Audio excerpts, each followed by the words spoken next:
In 1963, a man knocked down a wall in his basement. Behind it was a tunnel. That tunnel led to an entire underground city, 18 levels deep, room for 20,000 people, hidden for thousands of years beneath Cappadocia, and it was never meant to be found.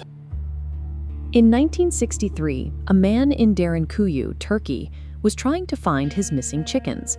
They were wandering into a small gap in his basement wall and never coming back. To find them, he swung a sledgehammer through the stone, only to find an empty void on the other side. The gap didn't lead to a small crawl space or a neighbor's cellar. It opened into a dark, hand-carved tunnel that descended deep into the bedrock. This was the entryway to a massive subterranean metropolis, 18 stories deep, that had been hidden for centuries. Most archaeological sites show us how civilizations grew toward the sun. Derinkuyu proved that under the right conditions, a massive urban center could be built entirely in the opposite direction. As this 3D cross-section shows, the city descends 85 meters into the earth. This labyrinth housed 20,000 people and their livestock. This was only possible because the ground is made of volcanic tuff, rock formed from ancient ash. Tuff is soft enough to be carved with basic iron hand tools, but it possesses a critical structural property.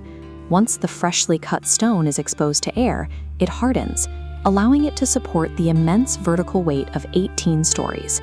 The ancient builders didn't just rely on luck. They used the specific chemistry of the earth to solve the logistical problem of housing a massive population underground. While the origins of the city can be traced back to the Phrygians and Hittites, the complex was expanded to its peak scale by early Christians living under the Byzantine Empire. These people weren't living here by choice. The city served as a massive, high-capacity refuge designed to protect the population during month-long sieges by Roman and Arab armies. Looking at this rugged hillside, the tactical advantage becomes clear. The entrances were perfectly camouflaged. If 20,000 people vanished into the earth, an invading army could march right over the top, seeing nothing but an empty plain. In an era of heavy cavalry and raids, true defense didn't come from building thicker walls. It came from disappearing entirely. This shaft reveals a primary biological challenge, providing breathable air 85 meters down without pumps. Engineers utilized thermodynamics, cooler air falling, warmer air rising, to circulate oxygen. These carved footholds also allowed the shafts to double as vertical maintenance access.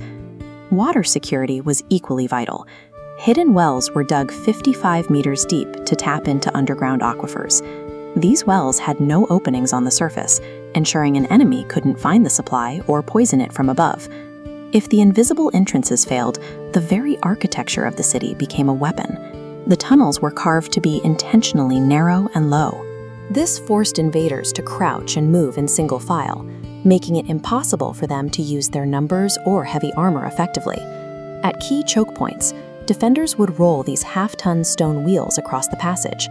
The central hole allowed defenders to thrust spears outward at the enemy, while remaining safely shielded behind several feet of solid rock. The city was built to sustain more than just the body. These Byzantine frescoes decorate the ceiling of an underground church. Alongside wine presses, schools, and vast pantries, the inhabitants built everything necessary to maintain their way of life in total darkness. By providing space for spiritual life and education deep underground, the city functioned as a cultural vault, protecting the identity of its people until the threat on the surface had passed. Today, these ancient Cappadocian cave networks are still in active, massive use, though no longer for hiding from armies. The same volcanic tuff that protected the Byzantines also acts as a natural insulator.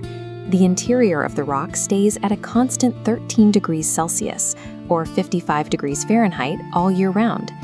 Local businesses now use these caves to house millions of crates of produce. Lemons, potatoes, and cabbages stay fresh for months in these zero-energy warehouses. An ancient military fortress has been repurposed into a natural refrigeration system that supports the modern global supply chain. Derinkuyu is not an isolated case. It is one of over 30 known underground cities scattered across this landscape. Despite everything we have found since 1963, only about 40 meters of Derinkuyu have been fully excavated. Researchers suspect there is even more to find. Evidence suggests a 9-kilometer subterranean tunnel connects Derinkuyu directly to the neighboring city of Kaimakli, forming a network at a scale we have yet to map. Derinkuyu stands as a testament to human ingenuity, showing how a civilization can weaponize the Earth itself to create a tactical shield and an enduring monument to survival. History is never just black and white. So where do you stand? Let me know in the comments below. And if you enjoy stories like this, subscribe for more. New videos every week.